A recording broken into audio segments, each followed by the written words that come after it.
First of all, I was blessed to be born from a mother who was formerly a nun. And she decided she had some questions that were unanswered. So she decided to leave the convent. She used to teach 50 students, 50 girls in the convent, and I have pictures of them, which really impressed me. Which the hijab that she was wearing is like the hijab that our sisters wear, with the same style, with the bottom white piece and the black outer piece. I was like, wow, you know. But when I was in high school, I got involved in the gang life as well. I'm not going to say the name of the gang, because it's a big gang. And maybe those people that didn't know me back in the days, they might, out of ignorance, take my life. And I have too much, in my plate right now to take care of, which is serving the Muslim youth and doing da'wah, etc., that I don't want to put myself at risk. But when I was in this gang, I had a friend who actually was a valedictorian, but he was raised in a shelter.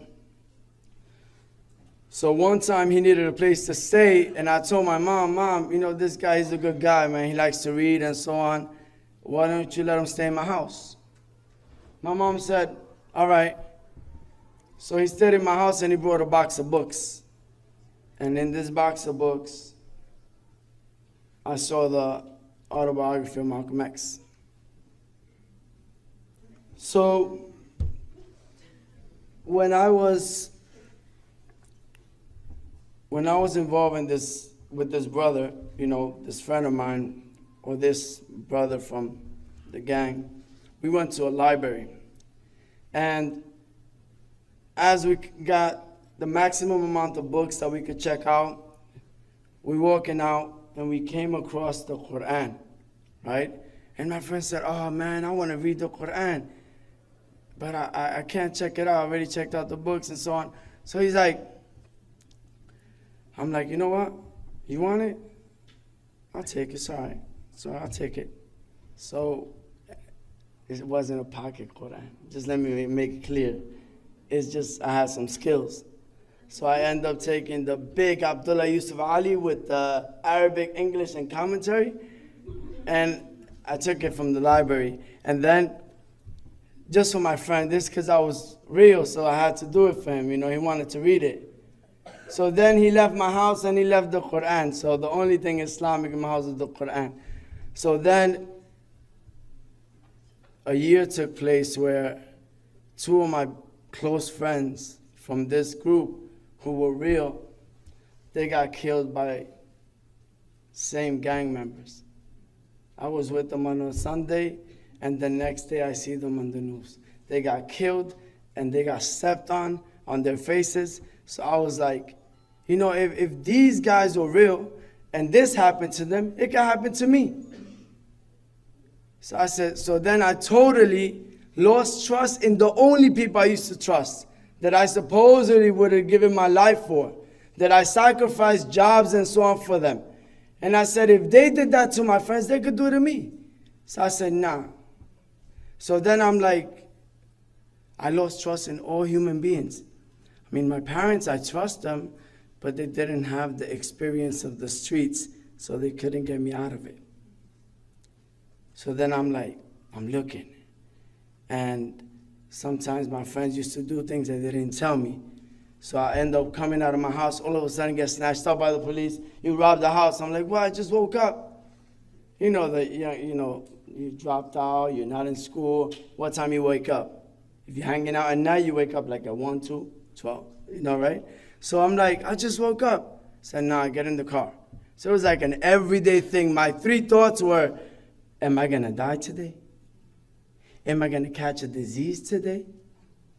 Or is my mother going to get hurt because of me, because of the label that I carry? And at that time, I was looking, and I decided one day in the afternoon, that time I woke up early. So I decided to go to church. And I went to church, and I'm like, you know what? I was asking God for guidance, I used to bow down in my mom's room, and I used to say, God, you created me, and you know what I need better than myself. Choose for me the right way, and I will not look back. I'll leave everything behind. And at that time, I had a music contract. I had my 12 songs already written down, and I was going to record the album. And I was in that stage of making a choice. So I decided to look for guidance, and I remembered that I had the Qur'an. And I say, I remember this Qur'an. I heard that this Qur'an has wisdom. And actually, the guy that recommended my friend this Qur'an is doing 35 years to life for killing those two friends that I had. So Allah used him to tell him that the Qur'an has wisdom, and I ended up with it. So, as I'm reading the Qur'an, I come across إِيَّاكَ نَعْبُدُ وَإِيَّاكَ نَسْتَعِينُ. At a time when I was saying, who am I going to ask for help? I don't trust nobody. And then it said, you alone do we worship, and you alone do we ask for help. I said, that's what I'm going to do. I'm going to only worship God, and I'm only going to ask Him for help. So then, I continue reading the Qur'an, and it said Allah. And I said, I'm not used to saying Allah, I'm going to say God. So I could just continue reading. And I continue reading the Qur'an. Whenever I found the command, I began to do it. The Qur'an said, read the Qur'an in Fajr as witness. I will wake up when everybody in my house is sleeping. Quiet between me and God. And I used to read the Qur'an for a good hour, close the Qur'an, go to sleep, and feel like I accomplished something. Because it was in secret between me and God. Then my parents wake up, everybody gets ready to go to work, and I already did something. They're just waking up. So I kept doing this for months. And then I read another ayah, Kutiba alaykum as-siyam, prescribed for you is fasting. So I began to fast, but I wasn't lucky as you. I didn't know about Maghrib. All right? So I didn't know how to fast. So, and Omar, I'm sorry, man. I'm not trying to step. I'm not a comedian either. It's just natural, But honestly, I began to fast until I felt pain. Because I said, I am not a hypocrite. I'm going to fast until I feel what the poor people feel. And when I feel that pain that I can't resist, then I will eat. Because I know my refrigerator is filled with food. So what's the point of fasting? So I did that. Then one ayah about giving charity, a verse about giving charity. So I actually used to rock DKNY. And I decided one day to give away all my, more than $3,000 worth of clothes, all DKNY. I put in bags. And my mom was like, what are you doing? I said, I'm going to give it in charity. She's like, what? I'm like, yeah. And I wasn't taking no advice. I was just, the Qur'an said, give charity, sacrifice that which you love. And I was just doing it. So I grabbed these bags and I went to the nearby shelter and I put it in front of the door. And I was learning about doing things in secret between me and God. So I just rang the bell and I ran. And I used to know how to run and hide and stuff like that. So I dipped, you do the dip, right? So I dipped. And alhamdulillah, but the feeling that I got when I'm walking home was amazing. Was amazing. So after 9 months of reading the Qur'an and practicing everything that I read in it with the commentary, I said to myself, I'm Muslim.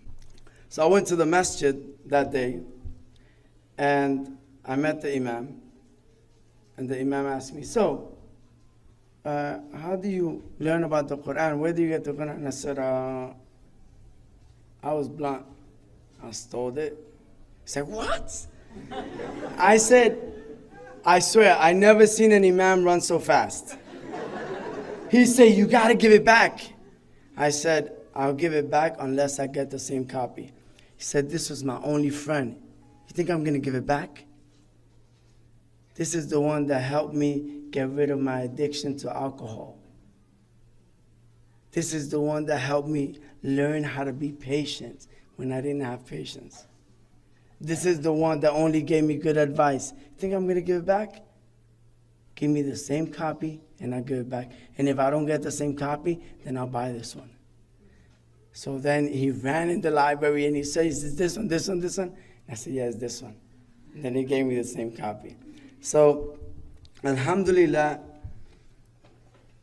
in the process of learning about Islam and going to the mosque, I began going home in the morning after Fajr. And I used to find my mom in the kitchen. And in finding my mom in the kitchen, I used to read the Qur'an there. And sometimes I would find something interesting about Jesus and Mary.